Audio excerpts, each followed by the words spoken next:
one nut. That's all it took to start a big squabble between a group of forest animals. Let's see if they're able to resolve their squabble. This book is called The Nutty Nut Chase. I wonder if there's any chasing involved in this book. Hickory was making rude faces at Pecan when the strangest thing happened. Pop! A shiny brown nut suddenly burst from the ground. It wobbled, it shook, it wibbled, and it quivered. Then it lay there, teasingly delicious. The squirrels thought that it looked delicious because squirrels eat nuts. Wow, lunch! Pecan shouted. Whoa, lunch and dinner, Hickory screeched. It's my nut, said Pecan. It's mine, snapped Hickory. Who's making that noise? Shouted Badger. I'm trying to sleep. All the animals came out to see what was happening.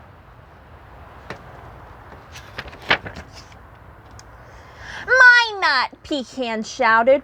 It's mine, yelled Hickory. I saw it first.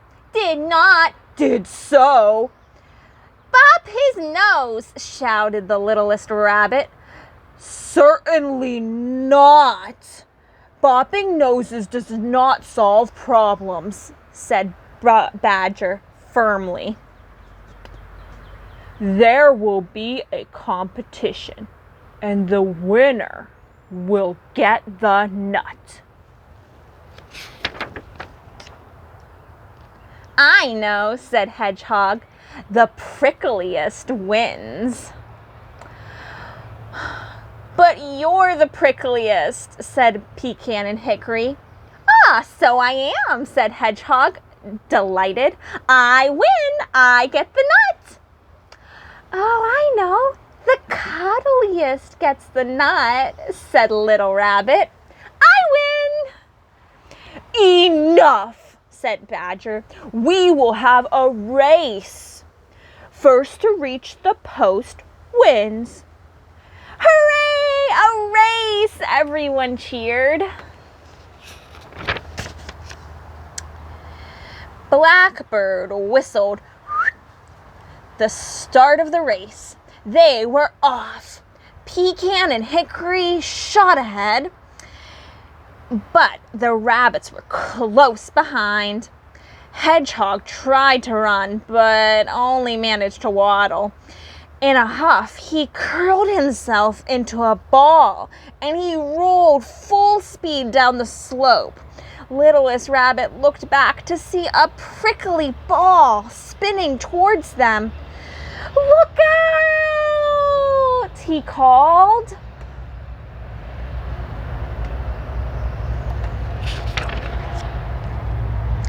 Hedgehog crashed through the racers like a cannonball, and everyone landed in a prickly heap.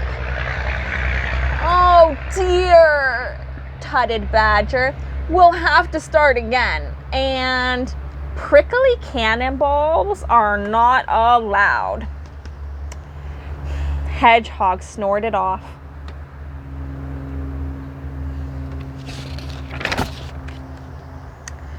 Blackbird whistled, and they were off again. Pecan and Hickory were neck and neck. My nut, shouted Pecan triumphantly. I win! No, shouted Hickory, it's mine. I win. Suddenly, the nut began to move. It twitched. It jerked.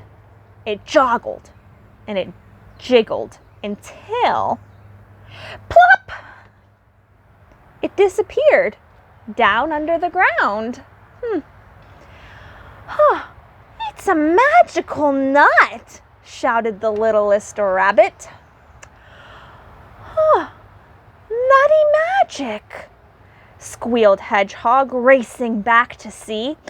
"Ah, I bet it would have tasted magical too," said Shrew. Pop! The nut sprung up right in front of Shrew.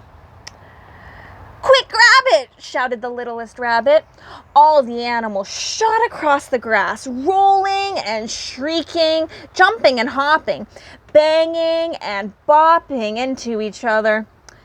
"I've got it!" shouted the hedgehog, but the nut vanished again. "That's my nose," Shrew squeaked.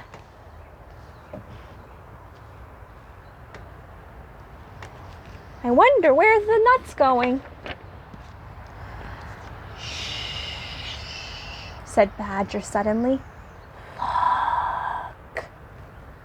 He pointed at the magic nut that had appeared at his feet.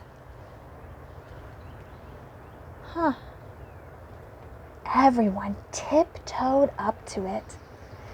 The nut shook. It quivered. The animals looked in amazement. "Help!" squealed the nut. Shrieked littlest rabbit. "A talking nut!" "You're a talking nut," said Pecan. Pecan and Hickory bent down and pulled and tugged, yanked and wrenched at the nutshell with all their might. Pop! Out flew the nutshell, sending Pecan and Hickory rolling backwards. And there, where the nut had been, was a mole.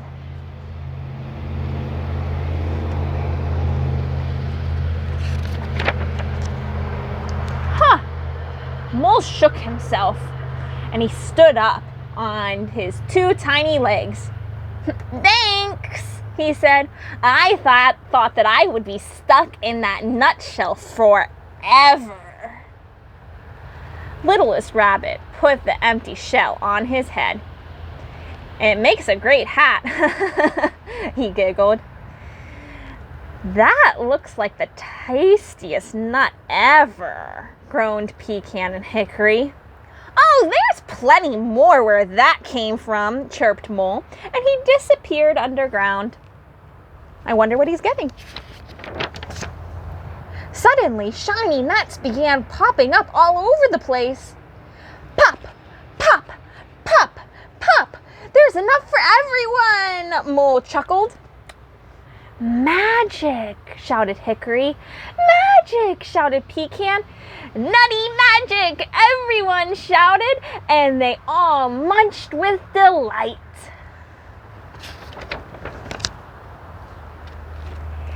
Whoa! See? It wasn't really a magical nut. It was just the shell of a nut on top of a mole's head.